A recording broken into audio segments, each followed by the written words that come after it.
नमस्कार, स्वागत है आपका एमपी तक पर। मैं हूं रवीश पाल सिंह।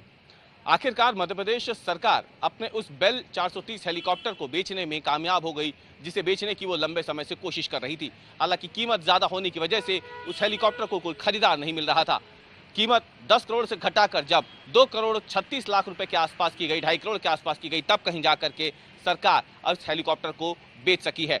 आपको बता दें कि यह हेलीकॉप्टर लंबे समय से स्ट्रेट हैंगर पर खड़ा हुआ था। दुर्घटनाग्रस्त होने के बाद इसे सरकार ने दुरुस्त तो कराया, लेकिन विमानन विशेषज्ञों ने इसे वीवीआईपी के उड़ान के हिसाब से सुरक्षित नहीं माना था और इसीलिए उसके बाद से मध्य प्रदेश में नए हेलीकॉप्टर की सेवाएं ली जा रही थी। मुख्यमंत्री शिवराज सिंह चौहान नए एयरक्राफ्ट में उड़ रहे थे, लेकिन ये एयरक्राफ्ट जिसमें लंबे समय तक मुख्यमंत्री शिवराज सिंह चौहान ने उड़ान भरी, ये उस दुर्घटना के बाद से ही स्ट्रेट हैंगर पर खड़ा रहा।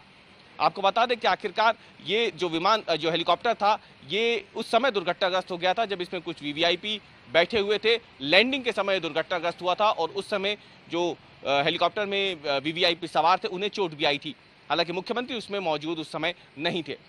इस घटना के बाद काफ़ी समय तक इस हेलीकॉप्टर की मरम्मत की कोशिशें की गई, मरम्मत भी करवाई गई, क्योंकि इसके विशेषज्ञ जो हैं वो विदेश से आए थे, इसके पार्ट्स विदेश से मंगवाए गए थे। उनकी देखरेख में ही इस हेलीकॉप्टर की मेंटेनेंस का पूरा काम जो है वो हुआ था। लेकिन इसके बाद जब इसकी उड़ान शुरू की गई तो फिर इसे मुख्यमंत्री या फिर दूसरे बड़े वीवीआईपी की सुरक्षा के लिहाज से सुरक्षित नहीं माना गया था और तब से ही ये स्ट्रेट हैंगर पर ये हेलीकॉप्टर जो है ये अपने खरीदार की बाट जो रहा था।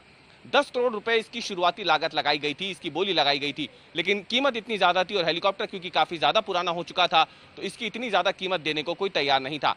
अब बताया जा रहा है कि मुंबई की एक निजी एयरलाइन कंपनी है, उसने इस हेलीकॉप्टर को खरीदने का फैसला कर लिया है। बाकायदा 2 करोड़ 36 लाख रुपए में सौदा भी हो गया है, जिसकी करीब करीब 60 लाख रुपए की राशि विमानन कंपनी की तरफ से सरकार को दे दी गई है। बचा हुआ जो पैसा है यानी बाकी की जो राशि है वो आने वाले 3 से 4 महीनों में सरकार को जमा करानी होगी। अब अगर देखा जाए तो एक बड़ी तरीके से एक काफ़ी लंबे समय से सरकार के ऊपर बोझ बना हुआ हेलीकॉप्टर अब उसके खजाने से निकल के अब मुंबई चला जाएगा। देखना यह है कि मध्य प्रदेश में लंबे समय तक शिवराज सिंह चौहान जिस हेलीकॉप्टर पर सवार होकर के चुनावी सभाएं संबोधित करते थे या फिर अगर देखा जाए तो पूरे प्रदेश का दौरा करते थे, अब वो दूसरे हेलीकॉप्टर में सफर तो कर रहे हैं। अब जब ये हेलीकॉप्टर भी सेवा से हट गया है, अब देखना यह है कि अगले आने वाले जो महीने हैं जो कि बहुत ज़्यादा सेंसिटिव होने जा रहे हैं एक तरीके से देखा जाए मध्य प्रदेश में, क्योंकि चुनावी साल है तो जाहिर सी बात है ऐसे में वो पुराने हेलीकॉप्टर से कहीं ज़्यादा भरोसा नए और तकनीकी रूप से ज़्यादा सक्षम हेलीकॉप्टर के ऊपर सरकार भी जता रही है।